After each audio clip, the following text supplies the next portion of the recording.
Уважаеми зрители, тия дни се навърши една година от голямата трагедия в Северна Македония, където десетки млади хора загинаха при пожар в едно нещо, което официално се е водил дискотека, но изобщо не отговаря на никакви изисквания за дискотека.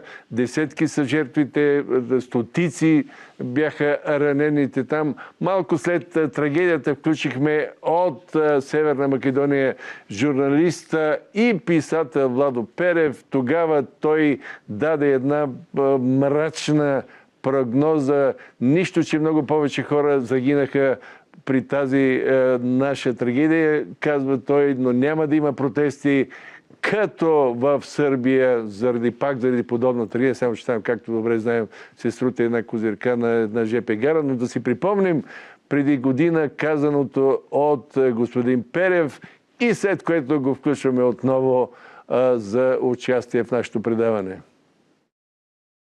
Ние, македонците и българите, сме един народ. Ние имаме една история, поне до последните 70-80 години, ние имаме една единствена народопсихология. Ние немаме волевата компонента и психиатрическата, психическата сила да промениме нещата в нашата държава. Ние имаме психика на победен народ. Ние имаме пораженска психология. Просто казвам, пръв път да кажем, ние како нация боледуваме от стокхолмски синдром. Не очаквам масови протести като в Сърбия. Не, това не очаквам. Жалко, но точно. За мен. И аз искам бъдещето, времето, кое идва да ме побие. И пак да се обадим във вашата емисия и да ви кажем вашето предаване и да ми кажем, че аз не съм проценил добре ситуацията. Че аз просто се извинявам на целия македонски и български народ, на всички ние. Но аз не очаквам такова нещо. И виждате, точно преди една година и сега господин Перев отново е на нашата онлайн връзка. Господин Перев, сега какво ще кажете и как оценявате тази година, която мина от огромната трагедия? Добър ден, да кажем. Благодарим, че ме поканихте след една година. Да. Мога да кажем, че имам... Първо, доволен съм, че предвидех точно как ще се развиват нещата, но много разочарован съм и в себе си, и в реакцията на македонското общество за това, което го предвидех. Каква ще биде реакцията? Ще бъде млака, несъответна и която няма да насочи своето острие към разрешаването на конфликта в такива неща и конфликти с държавата, които ще бъдат в бъдеще, ами само ще посочи трагедията на семействата. Днес ние какво виждаме? Днес виждаме поворки на майки, братия и сестри на починалите во всека събота, които се движат нискочани, жени и старци в църно, които се закопали своите деца, жертви на една трагедия. И ние днес видохме ги един или два пъти во Скопие на протест за разрешаване, бързо разрешаване на въпросите около пожара в Пулс. И видохме ги един път като гости в парламента на комеморативната седмица за отдаване чест на починалите, където дори и имената не им ги спомнаха на починалите. Това говори, че предвижданията мои, за съжаление, са били в една част поне точни.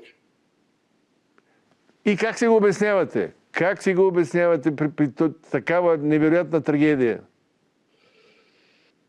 Това е дебакъл, морален дебакъл на цяло едно общество, какво е нашето. Денеска аз направих бележки. Денеска, за да се помогнем. Тия дни се води съдебния процес. 15 прокурори водат процеса. 15. Обвиняеми се 35 души и 3 служебни лица, частни лица. 11 полицайци се обвинети в отвоен процес. Това е една огромна машинерия, която правния, юридическия систем на Македония тежко ще може да я съвлада. Това е една бројка од обвињаеми, адвокати и прокурори, кадето не знам дали ще стигнат всичките до краја на годината да вземат думата. Тоа е едно целенасочено одлагање на решение, взимање решение по процеса и решение за казните. Тоа е одлагање на изречивање казни и начин на спасявање на своите блиски, политически блиски од това което ги застрашва с казни, с затвори и така. Какво да ви кажем, къде сме ние? Еве да видиме нашите колеги журналисти в Македонија. Зима микрофонот, става го пред мајката или таткото, пред таткото сега скоро гледах на едно од изгорените, починалите деца и му дава въпроса как се чувствате.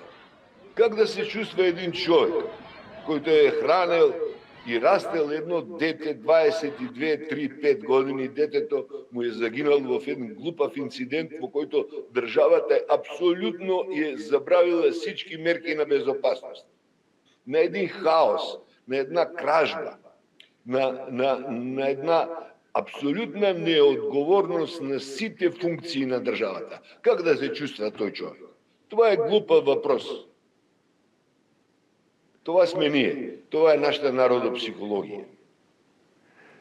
Кой въпрос трябва да се задава сега най-често според вас? Родителите вече мислим, че е некултурно, невоспитано, безчувствително некой да ги пита за нещо. Освен да кажем да я изгразят своята благодарност до лекарите и медицинския персонал във сите држави в които беа лечени нивните деца. Децата говорим на преживеаните. Всички трябва да бидат въпросите пратени до депутатите, до политическите комисии, до премиера, ежедневно, кога мислите да завърши процеса. Кога, какво правите да се реши той съдебен процес, да се изречат мерките и да се преземат съответни действия за бъдеще да нема такива мерки. Ние още не знаеме коя носи отговорността. Тая влада ли, предходната влада ли, онаа преди нея ли, или всичките правителства от 1992-3, 1992 и 3 навам. Защо?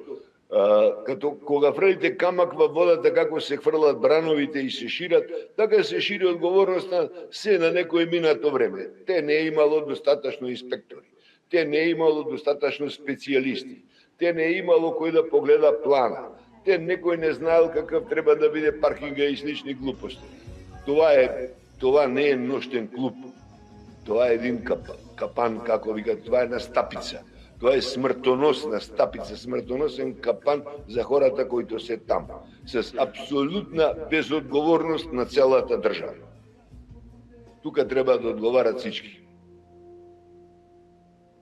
Не знам друг въпрос. Въпросът трябва да биде, не да биде въпрос, да бъде нареждане. Дайте, решете проблема. Ясно. Добре, благодаря, уважаеми зрители, писателят и журналист Владимир Перев, година след като направи мрачното си предвиждане, че няма да има масови протести в Македония заради голямата трагедия в Кочани, го каза се абсолютно прав и виждаме го сега година по-късно с нови неприятни коментари и заключения.